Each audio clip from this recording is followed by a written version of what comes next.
Barron Trump notices a homeless pregnant mother begging. What he does will shock you. It was a chilly afternoon in New York City. Barron Trump, now in his late teens, walked out of the towering Trump Tower with his usual low-key demeanor. Unlike his father, Barron preferred to stay out of the spotlight. He enjoyed moments of quiet reflection, often wandering the streets with his hoodie pulled up and headphones in his ears. That day was no different, except for what he saw just a few steps from the entrance. A homeless woman sat on the cold pavement, her hand resting on her swollen belly, a cardboard sign in front of her that read, "Pregnant and homeless. Please help." Her face was pale, her lips chapped, and her eyes carried a weight of despair that even a stranger couldn't ignore. Barron stopped, pulled out an earbud, and stared for a moment. Most people walked past her without a second glance. He hesitated, unsure of what to do. His upbringing had taught him to be cautious with strangers, but something about the woman's vulnerability tugged at his conscience. He walked over, his tall frame shadowing her for a moment. "Hi," he said softly, kneeling down to meet her at eye level. "Are you okay?" The woman looked up, startled by the attention. "Not really," she replied, her voice cracking. "I'm just trying to get by. For my baby's sake."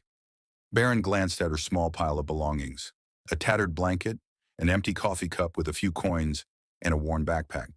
It was clear she had been out here for a while. "What's your name?" he asked. "Maria," she said, "and I'm 8 months pregnant." Barron felt a lump in his throat. He wanted to help, but he wasn't sure how. He didn't carry much cash and had no idea what it would take to actually make a difference. Still, he reached into his pocket, pulled out a $50 bill, and handed it to her. "Here," he said. "It's not much, but maybe it can help a little."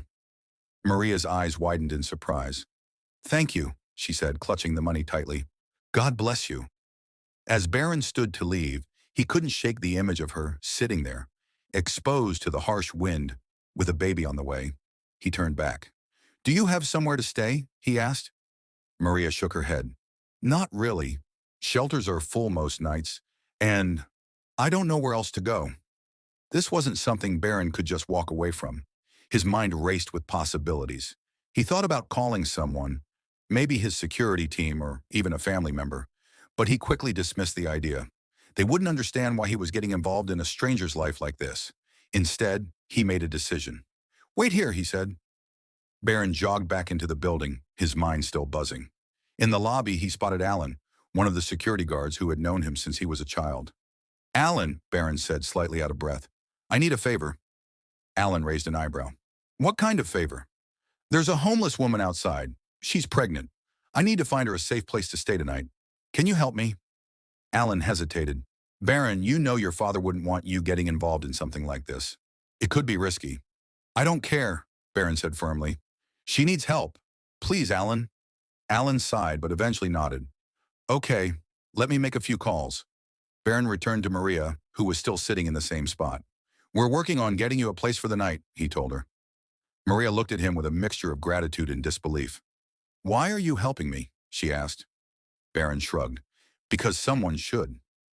Within an hour, Alan had arranged for Maria to stay at a nearby women's shelter that catered to pregnant women and young mothers. Barron personally escorted her there, carrying her backpack and insisting she take a cab instead of walking. When they arrived, the shelter staff welcomed Maria warmly, showing her to a clean bed and offering her a hot meal. Barron watched as she settled in, feeling a sense of relief. But just as he was about to leave, Maria grabbed his hand. "Thank you," she said, her eyes welling up with tears. "You've done more for me than anyone else has in a long time." Barron smiled. "Just take care of yourself and the baby, okay?" As he walked out of the shelter, Barron felt a sense of accomplishment. He had done something good, something meaningful. But what he didn't realize was that this was only the beginning of a much larger story, one that would soon reveal the deeper truth about Maria's situation and challenge everything he thought he knew about helping others. Barron Trump couldn't shake the thought of Maria as he returned to the towering Trump Tower that evening. His mind swirled with questions. How had she ended up on the streets? Who was the father of her baby? And most importantly, would she and her child be okay? The next morning, he decided to check on her. He didn't tell anyone where he was going. This was personal. When he arrived at the shelter, Maria was sitting in a small common area, sipping tea. She looked better, though still weary. "Hey," Barron said as he walked up to her. Maria's face lit up. You came back? I just wanted to make sure you were doing okay, he said. Maria smiled. Better than yesterday, thanks to you. They talked for a while and Maria opened up about her life. She had been a waitress, living paycheck to paycheck, when she discovered she was pregnant. The father of her child had abandoned her as soon as he found out. She tried to keep working but was eventually let go because her pregnancy made her less efficient. With no family to turn to and no savings, she ended up on the streets. Barron listened intently, his heart sinking with each word. He couldn't imagine being in her position. Do you have any plans after the baby is born? He asked. Maria shook her head.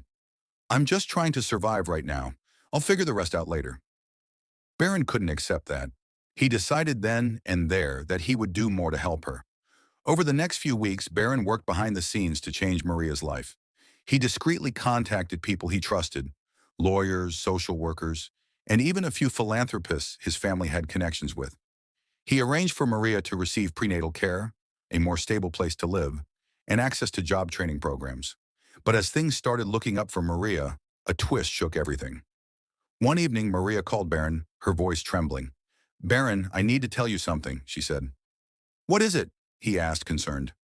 I haven't been completely honest with you, she said. The father of my baby? He's not who I said he was. Barron's stomach tightened. What do you mean? Maria hesitated, then confessed. He's dangerous.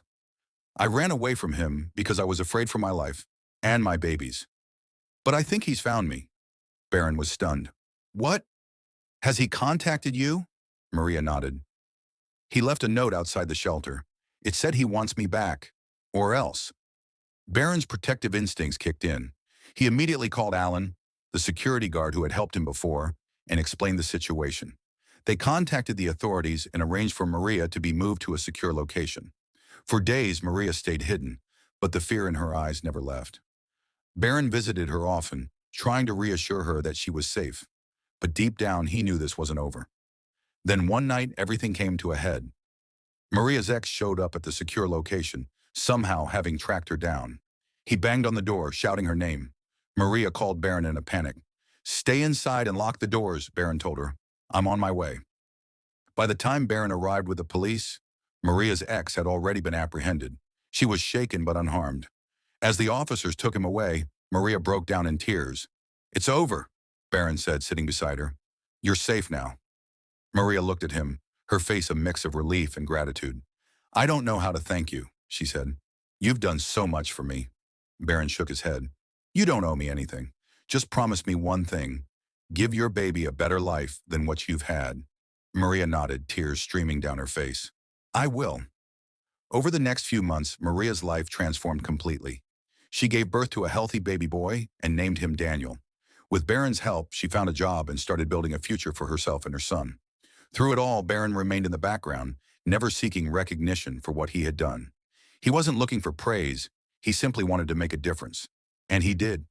The moral of the story is that kindness, when paired with action, can create ripple effects that change lives. It's not enough to feel empathy. True compassion requires stepping out of your comfort zone and doing something, even when it's inconvenient or challenging. One small act of courage can lead to transformative change for others and yourself.